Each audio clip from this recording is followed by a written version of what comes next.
Thank you very much for joining us once again. We are discussing working capital, and in the working capital we are discussing working capital management techniques, and we are discussing debtors management. In the debtor management we are discussing today factoring. This is our 17th lectures on strategic financial management, 12th lecture on working capital, and 3rd lecture on debtor management. So let's start our discussion and we'll discuss factoring today. Okay, debtor management, we all know this, that debtor management is the process of designing and implementing policies to grant credit to the customer and getting money from the customer on timely basis to increase sales and to reduce the chances of bad debts. So we have already discussed all these things. We are discussing debt management policy. In the debt management policy, we are discussing timely amount is not being collected from the customer. We have already discussed early settlement discount, and today we are discussing factoring. So to understand factoring, let's take this example. Here is the seller. Seller is selling goods or services to the customer. Seller is issuing invoice as well in the name of the customer. So what the seller has in his hand, seller has invoices in his hand. Seller is in need of money. When the seller is in need of money, the seller is in need of cash flow to manage its working capital. Seller is thinking to sell these invoices to one party. This party, for the time being, we are asking this party A. Seller is selling these invoices to party A. Whenever the seller is selling these invoices to party A, this party A is asking, okay, I'll buy the invoices from you and I will collect the invoices from the customer at my own risk, but I'll charge you some certain percentage of the fees, assuming 5% of the fee. Seller agreed with this party A. Then this party A said, okay, whatever is the value of the invoices, out of this, assuming the value of invoices is 100. This party said, I will pay 80% advance on these invoices and 20% will be given to you when I will receive these invoices from customer. So this party A will receive invoices from customer 100. Out of this 100, 80% they have already paid to the seller, 20% they will pay whenever they will receive the invoices from the customer. So this party has said, okay, I am giving you 80% advance in the beginning. I will charge you some certain percentage of interest as well, assuming 3%. Both of the parties agreed, seller and party A. This party A, who is buying the receivable from the seller and collecting money from the customer, this party A is called factor. So we can see in this example, factor is buying invoices. Factor is charging certain percentage of fee for collecting the receivable from the customer. Factor is giving advance to the seller. On the advance, factor is charging certain percentage of interest as well. We have noticed that factor is holding 20%, and this 20% will be given back to the seller whenever the factor will receive this receivable from the customer. Now this question arises, this factor might be customer has been notified that seller has sold the receivable to the factor. There is one possibility. Second possibility is customer has not been told that receivable has been sold to the customer. Both of the possibilities are there. We'll discuss in detail. Another chances are there. One more possibility is there. This factor is responsible for the bad debts. If the factor is not able to receive the money from the customer, who will be responsible for the bad debts? There are two possibilities: without recourse,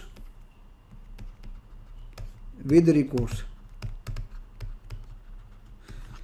Where this is a without recourse factoring, then factor will be responsible for the bad debts.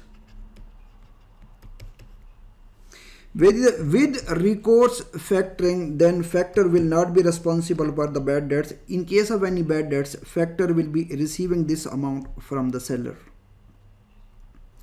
So this arrangement, this overall arrangement is called factoring.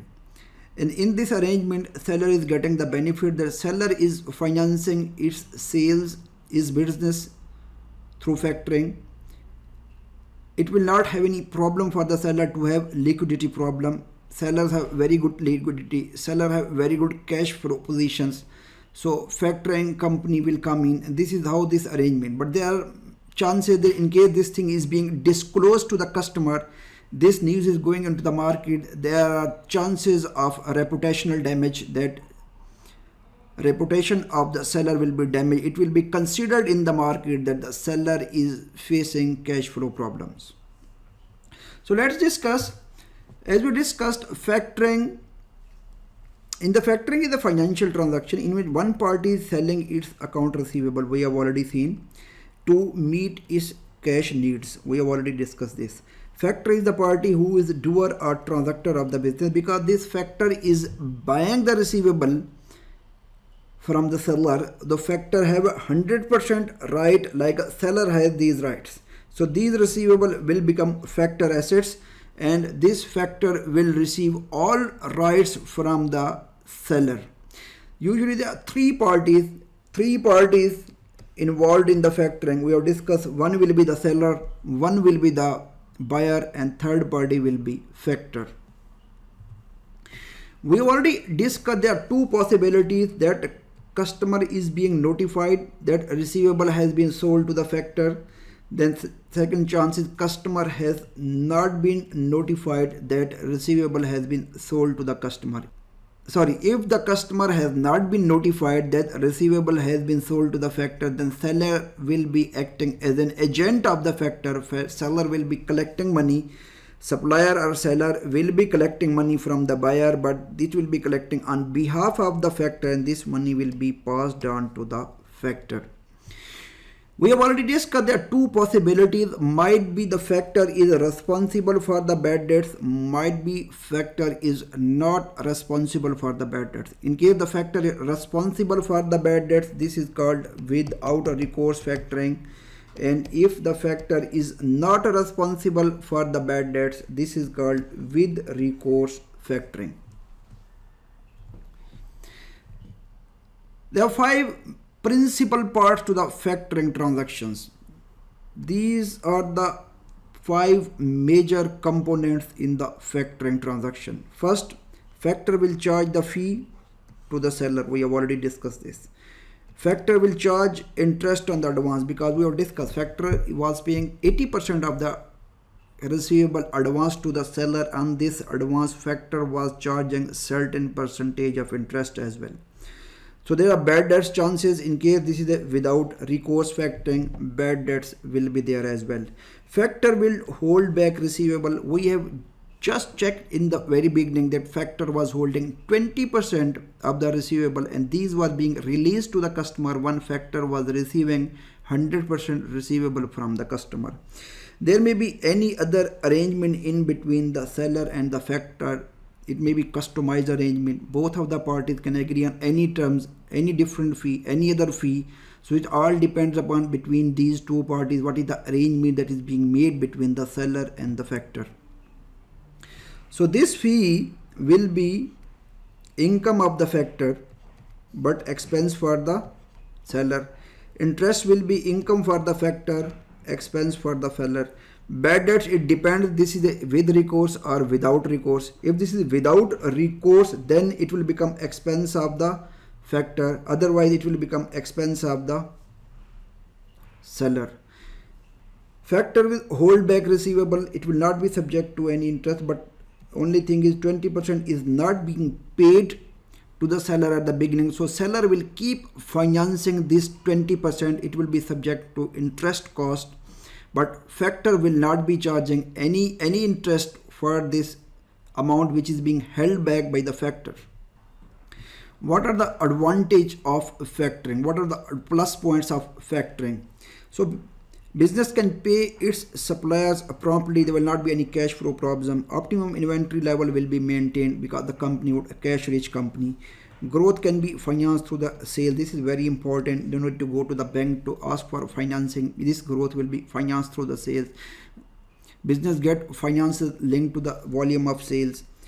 Cash debtor management costs can be avoided as well. These are the positive things of factoring. What are the biggest negative? We have already discussed.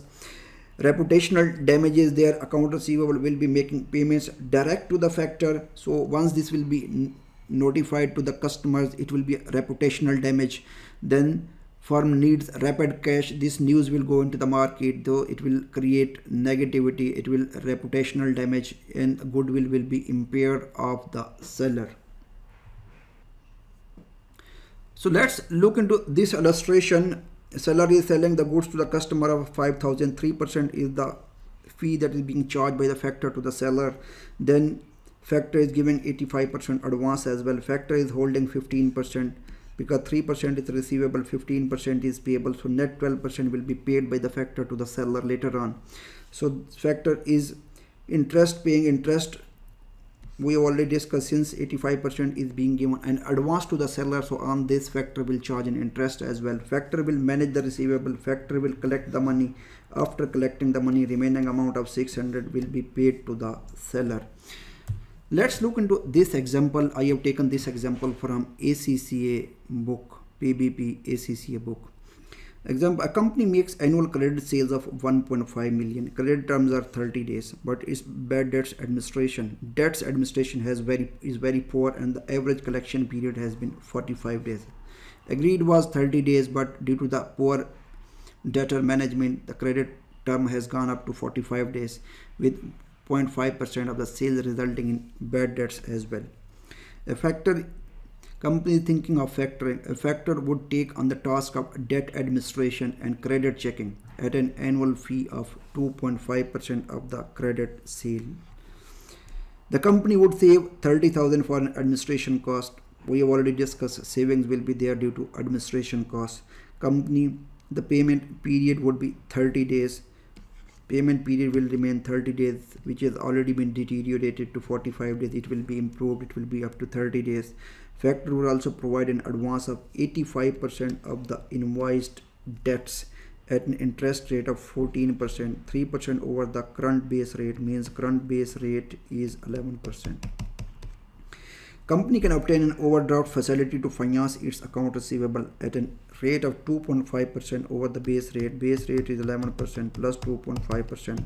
Currently, company can finance its debtors at 13.5%.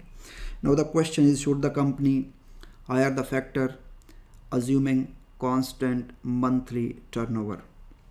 We look into this. Factor will be beneficial or not. All these things are there. Income is there as well. Advance is there as well. Interest on advance is there as well. They have hired factor. The benefits of factor, we can look into this, that debtor days has reduced, as well as administration cost has been reduced as well. So we need to look into this. Factoring will be helpful or not. Let's go to the solution. This is a current situation. Credit sales are 1.5 million. Current debtor days are 45 days. Actually, it would have been 30 days, but it has been deteriorated. Currently, factor debtors are being paid within 45 days on average. So receivables are 1.5 million into 45 divided by 365. These are the receivable. Company's financing is receivable at the base rate plus 2.5% at 13.5%. So this is the current interest cost of the company. Then bad debts are 0.5% of the credit sales. It has been given in the question as well, so it will be 7500. Right now administration cost is 30,000. So total current cost is 62466. This is the current cost in case factor is not being hired. So in case the company is going for factoring, then factor will give 85% of the credit sales. It will be financed by the factor. So 1.5 million into 85, 1.2 million. then we must consume that 20% of the credit sold will be financed by the bank, by the company, because this 20% will be released by the factor at the end when the factor will receive this amount from the customer. The credit term has been improved to 30 days. So factors finances this 1.5 million into 80%, 1.2 million. This is the factors finance, and terms are 30 divided by 365, and factor is charging 14%. I think it was 3% above the bank base rate. Yeah, 3% above the bank base rate. So the total 14%. This is the finance cost the company will pay to the factor. OD 3 million, it will be in-house financing because the factor will pay only 80%. 20% company will have to finance. So 1.5 million into 20%, it will be 300,000. 300,000. The payment debtor will be 30 divided by 365, which will be outstanding. Will be required the financing. 13.5% is the in-house financing cost. Sorry, the bank financing cost, not in-house financing cost. It will be bank financing cost 13.5% to 3329. This will be my total cost. Cost of factors services. Factor is charging 2.5% of the credit sales. It will be 37500. So cost of the factor, if we are hiring factor, it will be the cost. So without factoring cost is 62466. With factor cost is 54637. The difference between these two is basically this is cheaper, factoring is cheaper, the saving will be 7829. We have observed in this example that fee is there, which is equal to 2.5% of the credit sales. We have observed this 80% is being financed by the factor, and factor is charging 14% of the financing. Interest is there, 80% financing is there. Then bank financing is there by the company as well. Companies 20% is being financed by the company at base rate plus 2.5%. So we have noticed that 20% is being withheld by the factor, and this 20% will be released by the factor when the factor will receive this amount from the customer. So this is the one method we can calculate the total cost without factoring, total cost with factor. We can take the difference between these two. Another method will be a direct method as well. So we can say this is an alternative method. Based upon this, we can say my total credit sales is 1.5 million. My debtor days has been improved by from 45 days to 30 days. So in my bank finance cost is 13.5%. Here is the savings due to improve in the collection period 8322.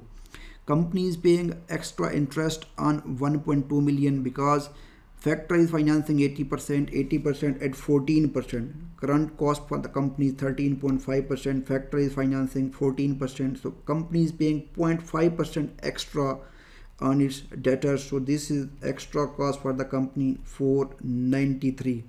The cost of the factor service is 2.5% of the credit sales. This is the cost of the factoring services. Savings in bad debts initially before factoring bad debts were 0.5% of the credit sales, but after the factoring bad debts has come to nil. So this is saving due to bad debts 7500, and saving due to administration cost because there will not be any administration cost in the companies going for factoring. So saving due to administration cost is 30,000. So net benefit to the due to the factor is 7829. This is the same thing what we have discussed in the previous slide where different method was being applied. You can go for direct method, or you can go for this alternative method as well. So any two of them which is convenient for you. Both of the methods are giving us the same results. Factoring is over. Thank you very much. Two more techniques are remaining. In our next lecture, we'll discuss both of those techniques. Then we'll go for the creditor management. And after finishing the creditor management, our working capital will be over. Then we'll be jumping toward the pure strategic financial management. We'll discuss discounting, compounding, time value of money, weighted average cost of capital, forex, and so many other things as well. Thank you very much for joining us. Thank you. Bye-bye. Thanks for watching the video. Click on the bell and subscribe to the YouTube channel.